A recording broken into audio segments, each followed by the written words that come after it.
Anyway, a new study has found that cigarette-style graphic warnings could help reduce meat consumption and, they say, save the environment. The study was conducted by Durham University scientists who took inspiration from the health warnings on cigarette packets, and the results revealed a 7 to 10% reduction in meat consumption when these rather didactic warnings were placed on meat options. Now, it's common knowledge that processed meat is a carcinogenic, but some eco-activists want a warning label to be added to all forms of meat, with arguments ranging from animal cruelty to saving the planet or to health. So what exactly is the argument, and is it a sensible thing to do? Well, who better to bring into this debate than former MP and farmer Neil Parish and senior PR for Peter, Sasha Camilli.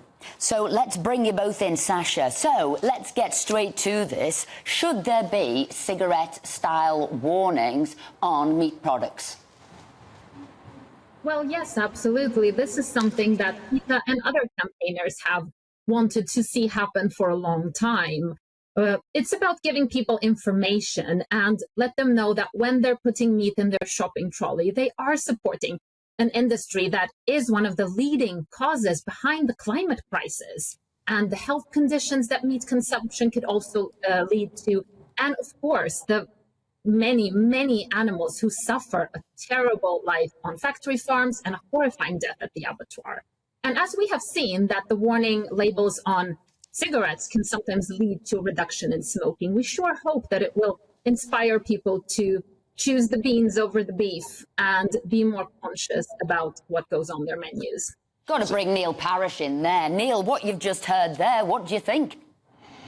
Well, I suppose, first of all, Esther, I should declare an interest. I've just come in from feeding my Ruby Red and Hereford cattle. So I'm very much a beef producer, very much produce it on grass, on permanent pasture. So they are actually doing a good job for the environment, very good meat. And I think the idea that you link this to a tobacco-style, advertising is crazy because, in a balanced diet, you need some meat, and there's no doubt that certain amino acids are in meat, very difficult to replace otherwise. And so therefore, I think, good, wholesome beef and lamb produced on grass, kept permanent pasture, which is, of course, keeping carbon in the soil, all of those things linked. And I think we're getting far too simplistic over the way we're dealing with this, because meat produced in the right way is actually not only healthy for us to eat, and actually if you take, for instance, expectant mothers, very often it is quite, the medical advice is to actually have some meat. So therefore, yes, I mean, if we crazily stuffed ourselves with meat all day long, yes, it would be wrong.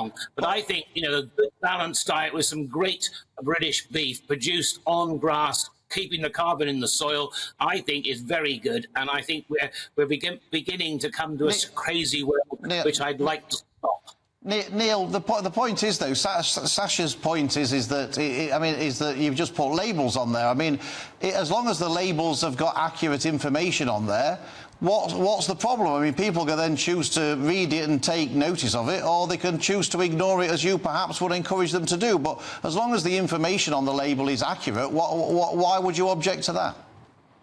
Well, I think what I object to, Philip, is the idea that you link it to I think what's working me up is a tobacco-style labelling, because you see, what I will not accept, that meat eaten, properly, is actually good for you. I don't think anybody would argue smoking is. And so therefore, yes, you can give them the label as to how it's produced, where it's come from. All of that is advisable, and they can make their choice. But I just don't want meat demonized, because there is definitely a world out there. We are reducing the amount of methane gas the animals are emitting. We're doing research on all of these things. Like I said, we are using the landscape to graze, which we need those animals, both beef and lamb, to graze. So, like I said, let's take the whole thing sensibly and not make it not demonize it with tobacco-style advertising. Let's actually put on the label. Sasha back in here,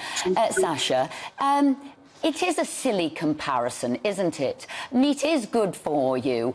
To compare it with cigarettes, what is this really about? It's about shaming people, making them feel guilty to follow a belief that somebody else like yourself has.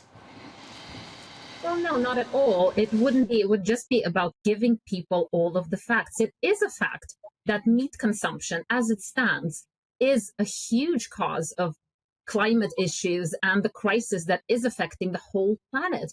So this is only about giving people the information, and then they can make an informed choice. And when it comes to cigarettes, actually, red processed meat is a first-grade carcinogen, which is in the same category as cigarettes. Are they equally harmful?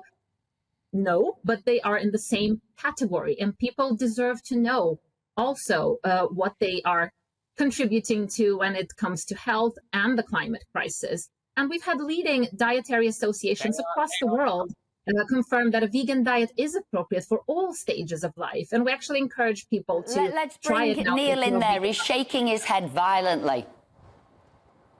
Like I say, it's not in the same category as tobacco. I'm sorry. And that, I think there's a lot of people in this country would actually agree with me. Now, have labelling by all means, but linking it to tobacco. And also, yes, you say about a vegan diet, but there is no doubt that there are good nutritionists and doctors that have actually said there have been many mothers that have not had enough protein during pregnancy. So, let's not be so pedantic about it, and let's give people the choice, and let's put proper labelling on them that labels the meat as good and healthy to eat. Yes, you can make the points on carbon, and you can make the points on methane gas. You can make all these points if you want to, but not the idea that it is a tobacco, because it is not. It's a good, healthy red meat, and I'll send you some for you from my farm for you to be able to taste, and you will know that it's great meat produced on grass. Neil,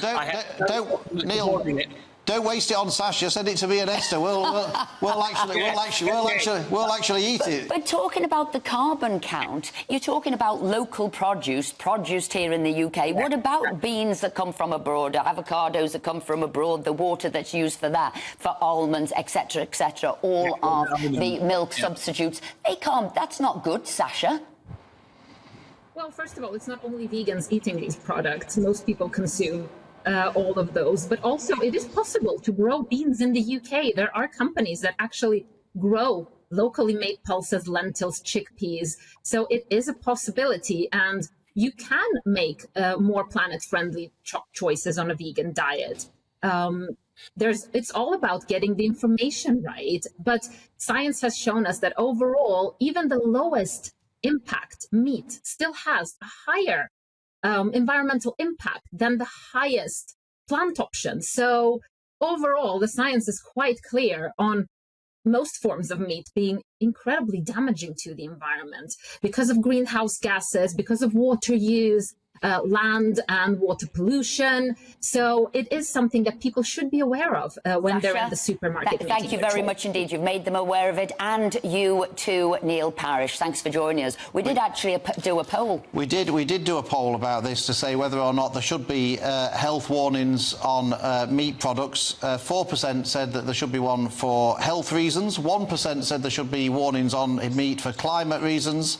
8% said there should be warnings on there for animal welfare reasons, and 87% said there should be no warnings at all. I'm slightly surprised because it depends on the animal welfare. I've always argued that halal and kosher meat should be labelled at the source of a point of sale so that people can make an informed decision about that. And I'm surprised more people didn't want to see that kind of labelling. Well, when I guess animal welfare is a big sort of topic there, what I notice people would like to know, is this British food? Where has it come from? Is it my local supplier? What is the sort of the levels of rearing there? And they like the British one.